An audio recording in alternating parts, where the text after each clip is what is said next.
Hi, my name is Austin, and today for my video project I'm going to be talking about EliteProspects.com.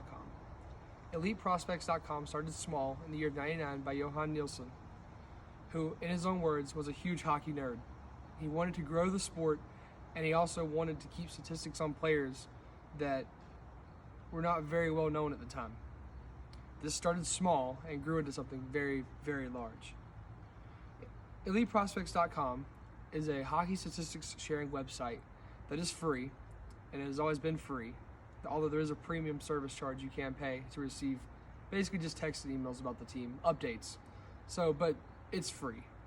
I have used Elite Prospects for many, many years, as I am a huge hockey nerd myself.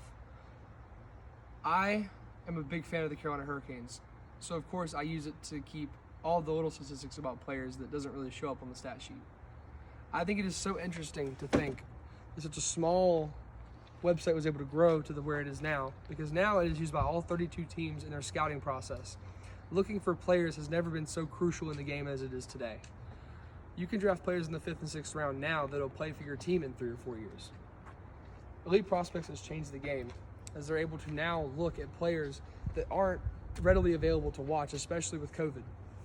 The travel restrictions have limited scouts to be able to travel to places like Sweden and Finland and Denmark to look at players. So now they're more reliant on the stats that are shown on Elite Prospects. It's a very interesting idea to think that one man started such a trend that has led to where it is today.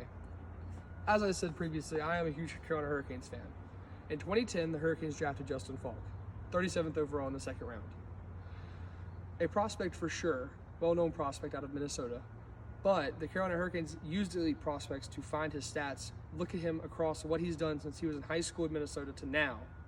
He has really changed their entire direction of the organization. Now in 2010 was the last year they had made the playoffs, and they went on a 10-year drought. He led the team through all of that and led them back to the playoffs in 2019. EliteProspects.com allowed us to draft this player. And there's many other ideas and many other depth players that have been drafted over the years that have pushed the boundaries. Players that would never have been discovered if it wasn't for that. Especially players out of places like Germany, where hockey is not a very big sport.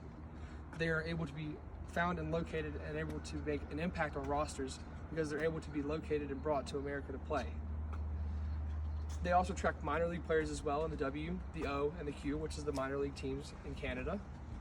These players, although are very well known, need further looks by scouts who can't travel all the time to look at their stats across the board before they make a final decision on what they're getting.